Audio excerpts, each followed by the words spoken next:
And good morning, everyone. Welcome to News 5 Now, the live stream here at WKRG and here on our Facebook page. We appreciate you watching and being here. I'm Bill Riles, will be leading this thing here for the next few minutes, so let's crank her up. Brought to you by Green & Phillips, covering news from your neighborhood and around the world. News 5 Now starts right now. We do have a lot going on and some breaking news in our big stories right now. Number 5, first responders are on the scene attempting to put out fires of a plane crash minutes after takeoff in the heavily populated city in West India.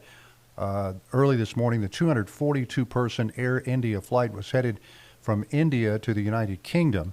Investigators are still trying to discover what caused that crash. They also say it appears there are no survivors. They also say police say that there are likely casualties on the ground, as well as the plane careened into buildings. And of course, you'll be hearing much more about this story a little bit later today and on social media and your streaming newscast as well. Number 4, a woman is in jail after deputies say she killed her boyfriend in Wilmer. 61-year-old Velma Nix is charged with murder in the death of 58-year-old Andre Griffin.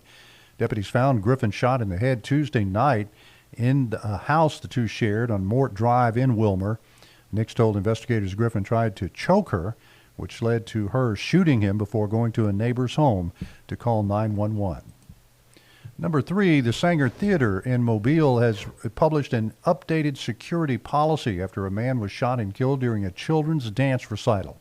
Effective immediately, anyone attending an event will be required to go through a metal detector and could also be searched with a wand.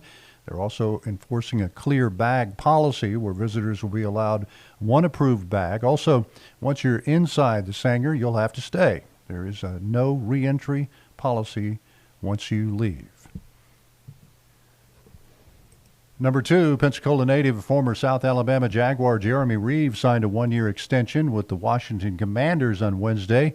He is set to earn a base salary of $2.08 million. He could earn up to $3.4 million. The 2022 Pro Bowl selection has been with the Commanders since 2018.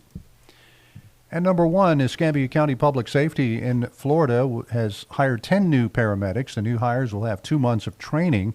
Escambia EMS has responded to more than 40,000 calls already this year. The additional hires will allow dispatch more flexibility to hopefully improve response times and help with a staffing shortage of EMS paramedics. And those are 5 stories we've been following this morning. Of course, you'll be hearing more on that Air India crash a little bit later today. Get you to our question of the day right now, and it is, should drivers have to take new road tests after a certain age?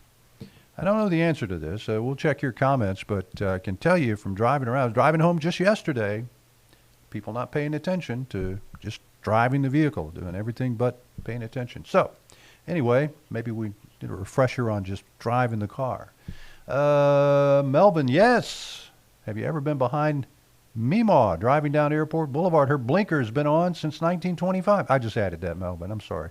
For a quarter mile. Yeah. Everyone commenting crazy like y'all aren't going to be driving when you're old. Okay. Yeah, only if you make the younger generation learn hand signals, a 3-point turn and parallel parking. You know what, Herbert? That's a good point. Yeah, there's certain basic things about driving you probably should know.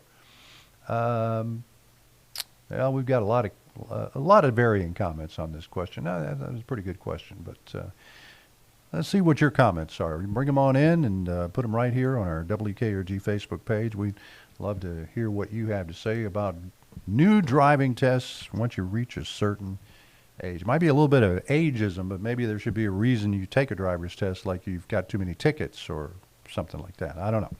Anyway, our poll of the day right now is, should police be required to carry Narcan with them? I think in this day and age, my answer would be, yeah, why not? It's a cheap enough drug, and it helps a lot of people in an overdose situation, particularly with the fentanyl scare that we have right now. But you can comment on that as well. And of course, as always, we welcome your comments here on News 5 Now. We'd love to hear from you.